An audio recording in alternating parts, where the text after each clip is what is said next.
Mari Mari Pu Peñipulamien, Mari Mari Compuche, Incheta Jaime Curaqueo Chávez, parte del proyecto Pu Mapulifro, tienda de libros mapuche, que estamos actualmente en la primera feria del libro, las ilustraciones y las artesanías de Estación Central. Y también para quienes nos van a ver en las redes prontamente en YouTube de Pu Mapulifro, y que nos sigan también en Instagram, Instagram Pu Mapulifro. Estamos en este espacio desde el 1 hasta el 15 de abril, gracias al empeño de la Feria Itinerante Comunal y Cultural FIC, al alero de la Sociedad de Escritores de Chile, SECH. En conjunto se ha organizado este espacio cultural que nos permite poder realizar algunas actividades con las cuales poder profundizar en determinadas temáticas.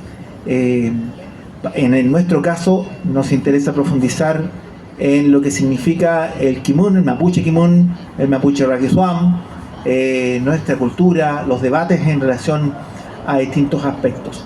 Le contamos también a la gente que nos va a ver prontamente que mañana vamos a tener a las 4 de la tarde a nuestro peñi José Yancafil, poeta mapuche. Él va a estar a las 4 de la tarde mañana, el día jueves 10 a las 6:30 de la tarde va a estar el poeta Jaime Huenún, y el domingo vamos a tener un ciclo de 4 presentaciones en las cuales vamos a tener primero a las 13 horas al peñi Fernando Pairicán, a las 14 horas a la Lamien Marjorie Waiki con su libro Mari Mari Leamos y otros trabajos que está haciendo. A las 15 horas va a estar la Lamien Cherry Kidel con su libro Carmencita, y a las 16 horas van a estar las Ulchacse, el colectivo de Zomo Mapuche, que van a presentar el libro Zomopiam. Y terminaremos el lunes 14 con la presentación de Leo Fumanque, el poeta y performista, que va a estar también aquí a prox 7 de la tarde a realizar la presentación de su libro El río que llevo adentro. Y hoy tenemos un interesante invitado, importante, un peñi historiador,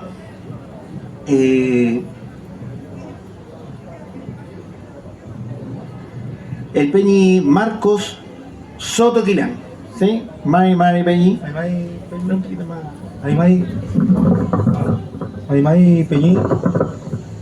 Peñi. Chomlaimi, ¿cómo le cae mi? Melene mi caí. El peñi es historiador. Vamos a realizar una presentación, un Tramcabón, acerca de su libro Bajo la pluma del Estado, su ópera prima, como le dicen los wiki. Su obra prima, su primer libro ahí, que nace de un estudio que hizo. Bueno, el Peñi Marco nació en la Fustraguaría, ¿cierto? Exactamente. Sí, su tugún, cuando hablamos del tugún, es del origen territorial.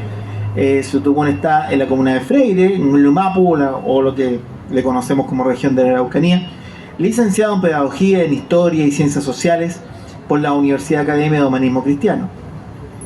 Una trayectoria en el ámbito de la docencia, más ligado a los dispositivos educativos proteccionales. Se han organizado en distintas iniciativas de construcción territorial barrial, en Puente Alto, así como también en espacios mapuche. Por lo mismo se ha centrado en estudiar y dialogar sobre los procesos barriales urbanos y de lo relacionado con el pueblo mapuche. Felelay, ¿está bien la presentación, Peñi? ¿Algo más que agregar? Muy bien la presentación, Peñi. De su camino. No, está precisa y conciso la presentación. Felelay.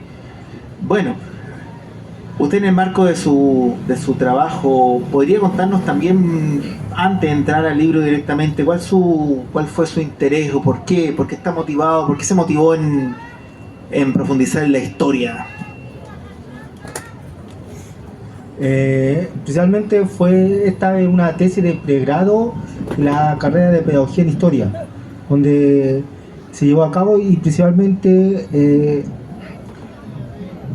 se desarrolló principalmente, como reflexioné, fue el periodo a donde estudió mi mamá, principalmente en la época de la dictadura. Entonces era como para principalmente, como era como reflexionar cómo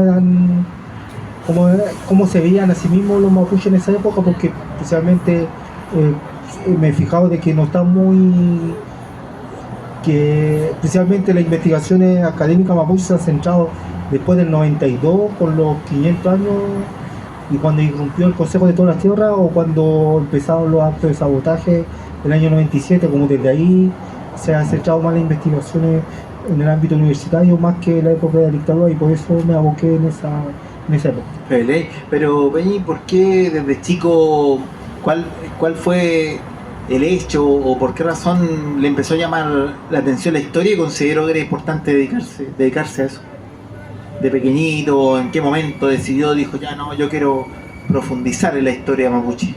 No, como el primer momento que me sentí mapuche, primeramente fue como cuando fue el asesinato de Matías Catrileo.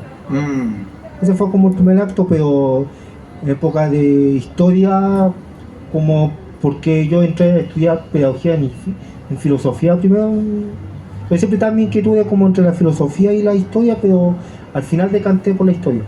Yeah. Pero nunca hubo como un hecho que me haya motivado más la historia, sino siempre era como siempre afinidades por la literatura, por el campo humanista, más que la historia en particular. Ya, Fede. Bueno, entramos eso a lo que respecta al libro. Él escribió un libro que se llama Bajo la pluma del Estado. Cuéntenos un poquito, Peñi, en este libro usted habla acerca de colonialismo. Y una palabra bueno, colonialismo es una palabra que se ocupa mucho, ¿cierto? Como para referirse al proceso en el cual los mapuches nos hemos visto envueltos.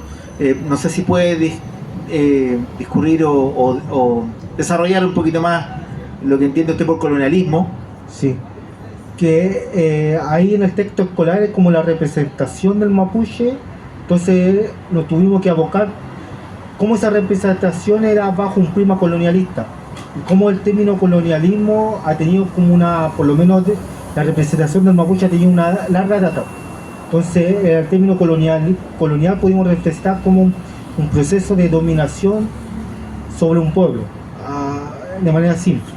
Entonces hicimos como un recorrido histórico del colonialismo y lo abocamos al comienzo como del colonialismo español, cuando comenzó desde la época cuando el término de araucano ya un término, se puede indicar un término de representación colonialista, que fue lo que impuso el conquistador español, y después podemos, aun cuando el pueblo mapuche tuvo todo ese contexto de soberanía, igual en un momento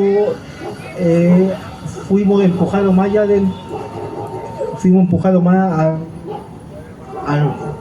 al río Biobío, desde esa frontera donde se asentó la división entre los españoles y los mapuches, pero antiguamente teníamos más dominio hacia el norte, todo el Picunmapu.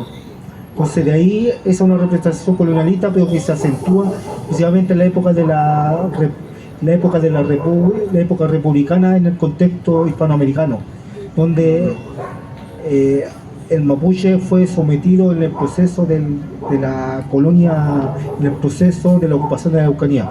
Y de ahí más adelante podemos hacer las periodizaciones a partir de cierta periodización a partir política. Por ejemplo, también podemos decir como una concepción colonialista dentro de la izquierda, que fue como la época de Frei Montalva y la Unidad Popular, donde al mapuche se le veía como un campesino pobre que debía estar en alianza con los campesinos chilenos, perdiendo la especificidad mapuche, y que después en la época de la dictadura ya empezó la representación o cómo la figura del mapuche debía chilenizarse, que aún quedan como se veían como los primeros chilenos. Pero cuando hablamos de colonialismo, porque uno dice, bueno, el Estado chileno ya no es colonia de ningún imperio, ¿cierto? En la época de la llegada de los españoles fuimos parte de la colonia española. Sí. Sin embargo, logramos la independencia, ¿cierto? Sí, sí. Pero ¿por qué seguimos hablando de que estamos colonizados? Ah, Hasta la actualidad. Sí, porque es un proceso de largo data que también implica como distintos procesos de inferiorización, o también está el otro concepto de colonialismo interno. Colonialismo interno, Sí. sí, interesante. Entonces, como que también dentro, como los distintos dispositivos van formando, van reforzando el colonialismo. Un ejemplo, por eso en la misma investigación, un dispositivo que dijimos que un dispositivo que está dentro de educación, que el texto escolar, cómo reforzaba un enfoque colonialista. Claro. Entrando un poquito al desarrollo del tema, estamos hablando con Marco Soto Quilán, que es profesor de historia, y escribió su primer libro, que es una tesis de investigación que se llama Bajo la pluma del Estado. Cuéntenos un poquito, Peñi, cuáles fueron los objetivos, el objetivo principal de esta investigación y un poquito su objetivo específico. El objetivo principal, por lo menos componente familiar, era como un componente, como se puede indicar, como militante, que yo puedo, como hemos debatido con algunos peños también, de que como ha habido, como después del 92 y el 97 ha habido un auge de la identificación mapuche, y como en las épocas anteriores ese auge no existía, o estaba en franca decadencia. Entonces ahí uno va cuestionando. Un ejemplo, a mí misma, conversando con mis familiares, ellos en realidad no se sentían mapuches, se sentían indios. Y ahí uno mismo, en el mismo texto, en los textos escolares de esa época, sale el término indio. Y ahí uno puede refrendar de que como esa misma noción en un dispositivo educativo, en la misma población mapuche, fue introyectado, y ellos mismos se veían así, tal como se veían en el libro, tal como está plasmado en el libro. Sí. Claro, no sé si se logra comprender. Estamos en esta tesis de investigación que hizo el Peñi, presentando o representando qué es lo que los historiadores chilenos colocaban en los libros de estudio, o sea, específicamente los libros de tercero y cuarto medio de la dictadura. Y este libro está basado en el periodo de la dictadura cívico-militar del año 84 al 87. Ahí se tomaron en cuenta, ¿cuántos textos? Eran 3 textos escolares. Ya, ¿y los autores? Por eso igual importante ya es Sergio Villalobos, el otro autor Gonzalo Vial y Rolando Mellafe. Entonces ahí mismo uno, con la biografía de cada autor, se va calibrando de cómo, por qué esa representación del pueblo mapuche. Un ejemplo, esos personajes son realmente macabros. El mismo Gonzalo Vial fue ministro de Educación de la dictadura, pero también fue el ideólogo del Plan Z, porque el Plan Z fue una operación psicológica o un manuscrito que sirvió para torturar, ejecutar y desaparecer chilenos. Y él fue ministro de Educación en el año 79, y en los textos escolares, y además su visión es bastante hispanista. Trata de rescatar como la herencia hispana que nosotros recibimos de la conquista, y en desmedro de la visión mapuche. Y hay una visión como que el mapuche antes siempre habla en términos pasados, y que claro. y el horizonte de él es como de chilenizar al mapuche. Claro. Bueno, yo creo que muchos de los que aquí estamos pasamos en el colegio, en algunos textos en los cuales se decía los mapuches fueron, o los araucanos fueron indígenas que vivieron, fueron los habitantes de este país. O sea, como que ya no existían. Entonces la parte importante de esta colonización era decir, los mapuches ya no existen, sino que somos todos chilenos. Esa era la premisa que quería instalar la dictadura, ¿cierto? Sí. Y también hay, como en la misma dinámica mapuche, como el Pinochet en el año 79, en un discurso en el sur, dice que ahora, con la ley de división de comunidades, donde las propiedades de las comunidades ya dejaban de ser comunitarias, sino iban a ser propiedades individuales. Él también indica de que ya los mapuches ya no existían, ahora solo había chilenos, porque era como esa lógica de que cada chileno debía ser propietario. Entonces, como ya cada mapuche iba a ser en teoría propietario de su tierra individual, pertenecía dentro de la órbita chilena, de la chilenidad. Eso era como los proyectos que donde se subsumían, los proyectos estatales chilenos donde se subsumía al mapuche. Justamente. Sí, bueno, recordamos que estamos en una presentación del espacio de venta de libros Puma Pulifru, actualmente en esta primera feria del libro, las ilustraciones y las artesanías de Estación Central, que se está llevando a cabo desde el 1 al 15 de abril.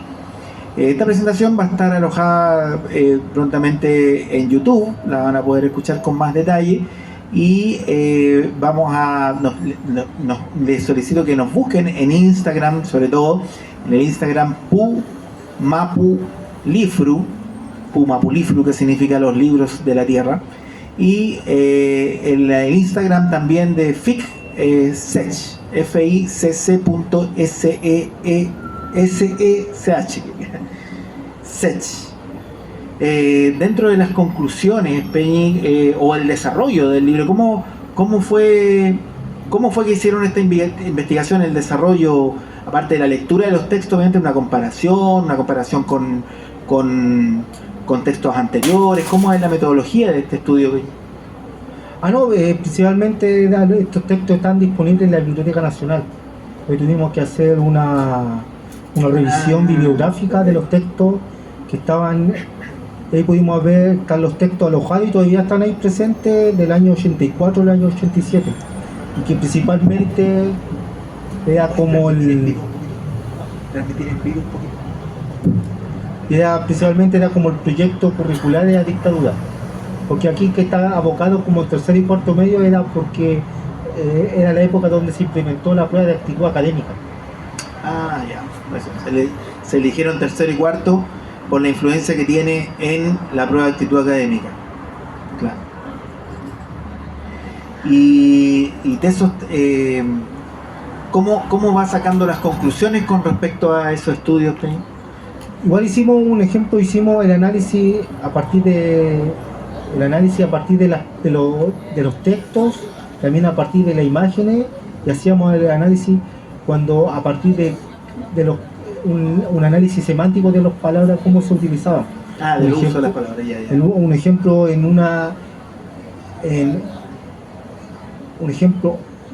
mucho en la época de la colonia al pueblo mapuche se caracterizaba como un pueblo que defendía su soberanía, que era buen guerrero, belicoso. Claro. Pero ya después cuando se iba como lo que planteaba en la Araucana, sí. Lo planteaba Gallardo, Valeroso. Vale. Claro. Pero ya cuando se aproximaba en la época de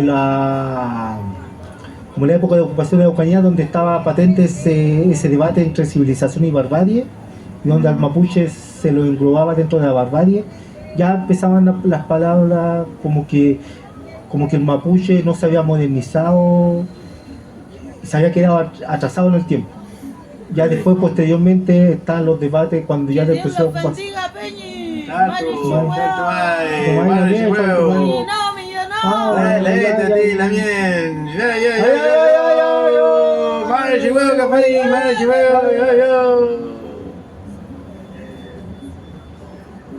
Entonces era eso, y que después y en la época después de la ocupación de la Araucanía, ya el mapuche era como derrotado, vencido, y ya en palabras al mapuche ya se le hablaba en términos pasados. Claro. Un ejemplo que siempre se repite respecto a la colonización tiene que ver con el desastre de Curalaba, ¿cierto? Sí, pues, es el ejemplo preciso. Claro.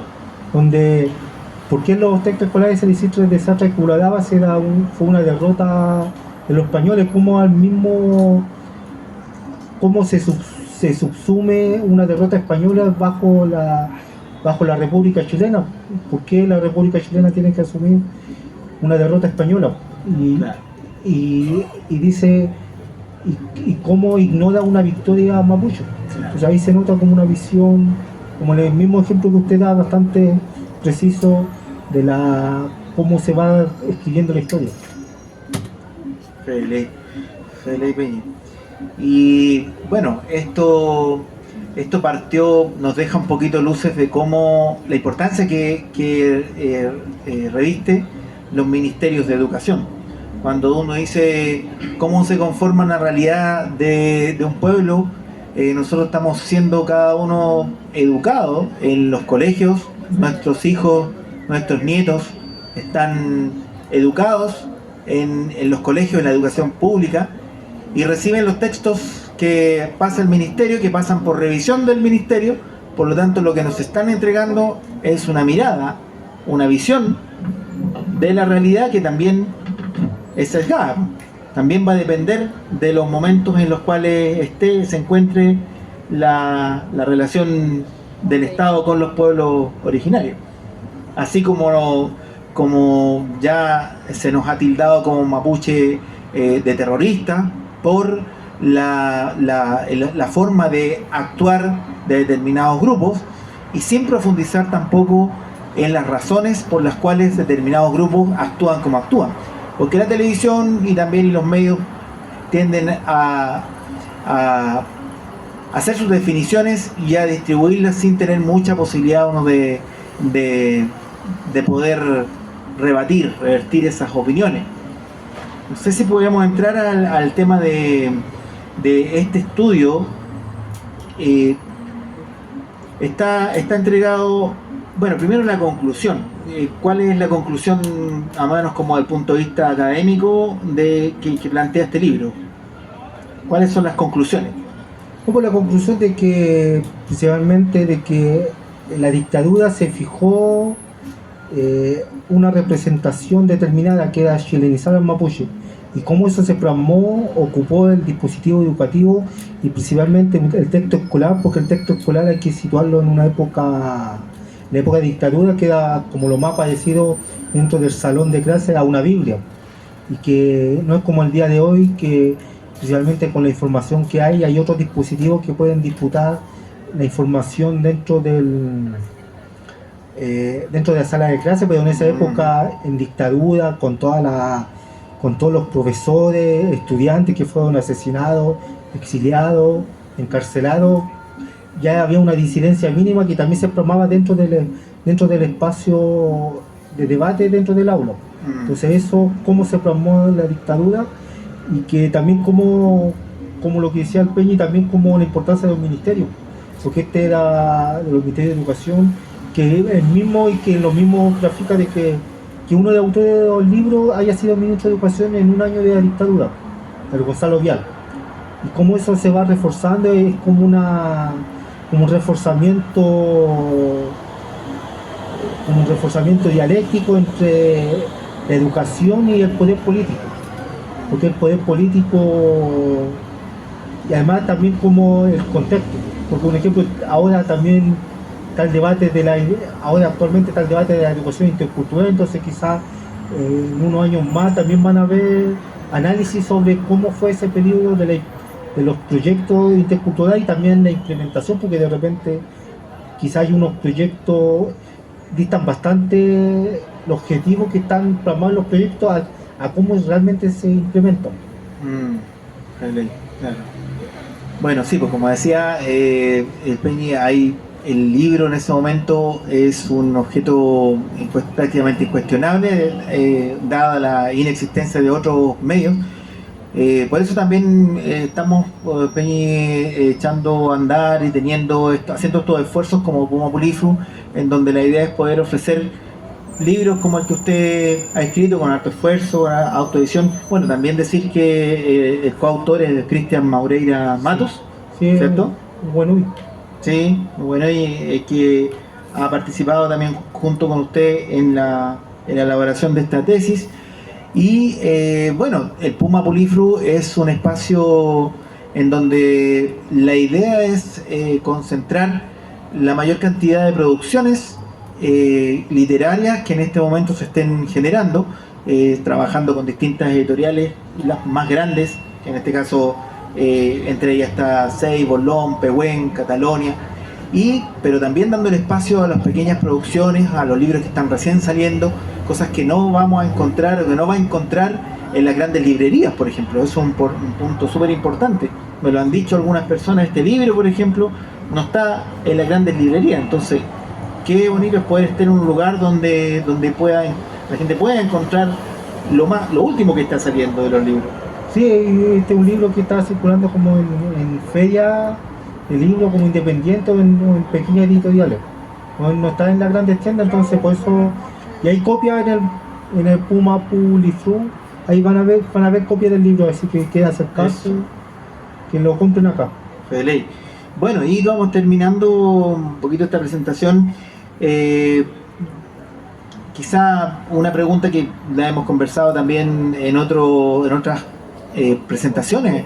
El día domingo estuvimos hablando estuvimos con José Payali y Elizabeth Huechual del libro del programa Huitrayanay, y conversábamos de la influencia que tienen los libros actualmente en estos espacios. Ayer con Daisy Antigüeno, ella planteaba una temática muy importante de violencia psicológica en la familia, y decía, bueno, el libro ojalá pueda entrar a las familias y que la gente pueda, y las mujeres sobre todo, puedan liberarse y puedan despertar y abrir sus alas. Usted, Peñi, ¿cuál es su anhelo, su deseo de que este libro sea masivo, pero también que llegue a qué público? ¿Cuál es su mayor anhelo con respecto a su primer trabajo? No, como principalmente yo creo que como que se va en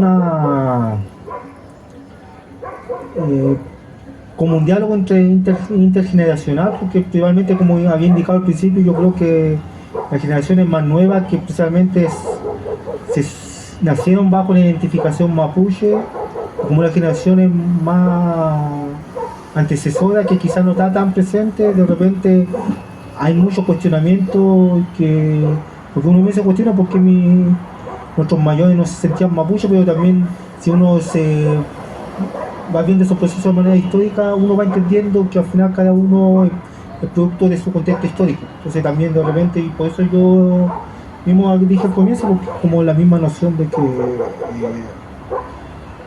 como que uno en el mismo texto, como esa representación después también se fue haciendo patente en varios términos que lo ocupaban mi misma familia. Entonces por eso más que haya ese diálogo intergeneracional. Sí. ¿Y cómo ve usted que los libros están impactando, los libros en general, todos los libros que se han publicado, cómo ven que ha impactado en la realidad actual en los jóvenes, sobre todo adolescencia? ¿Cree usted que los niños mapuches están leyendo, por ejemplo? Pues yo igual estoy haciendo clases y en un contexto, no sé, como quizá en la época de dictadura, tal como sale en el libro, que quizá como esa representación del mapuche no era cuestionada porque era visto un libro como lo más parecido a una Biblia, como incuestionable. Ahora en la sala de clase hay ausencia de libro, se da como... Claro. O sea, quizás sería la tarea como revertir esa...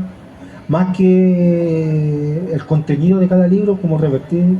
Por eso es tan valorable esta instancia así, porque hay que, por lo menos, hay que retomar esa noción como esa noción que por lo menos yo considero bastante importante, como esa noción de la cultura obrera ilustrada, donde siempre como los sindicatos, lo primero que hacían eran hacer un petitorio, pero también a la par hacían como una biblioteca del sindicato para autoformarse. Claro, es súper fundamental. Y bueno, considerar también que hay otras formas en las cuales se está transmitiendo el conocimiento, se está transmitiendo los distintos mensajes, como la música, ¿cierto?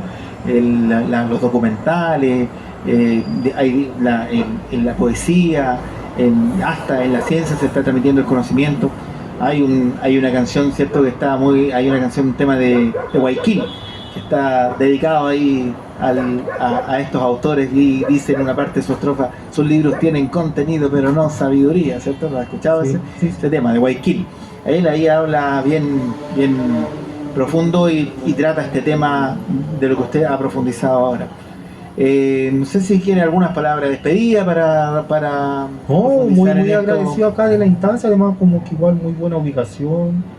Entonces igual, por lo menos para los que vivimos en comuna lejana, yo ahora me voy a Puente Alto y tengo una locomoción excelente, entonces que ahí para los días restantes que vengan a la feria, pues, porque igual hay buenos puestos y que vengan a comprar libros, porque eso es lo más importante, como que se puede la idea que están contenidos en los textos. Eso, feliz. Bueno, vamos a estar aquí, como decíamos, hasta el 15 de abril en la feria itinerante. Búsquenos en Mapulifru en el Instagram. Vamos a tener aquí a la venta el libro del Peñi para quien lo quiera venir a buscar acá, o también pedirlo a través del Instagram o del correo electrónico pumapulifru@gmail.com. Recordarles, como te digo, los próximos invitados.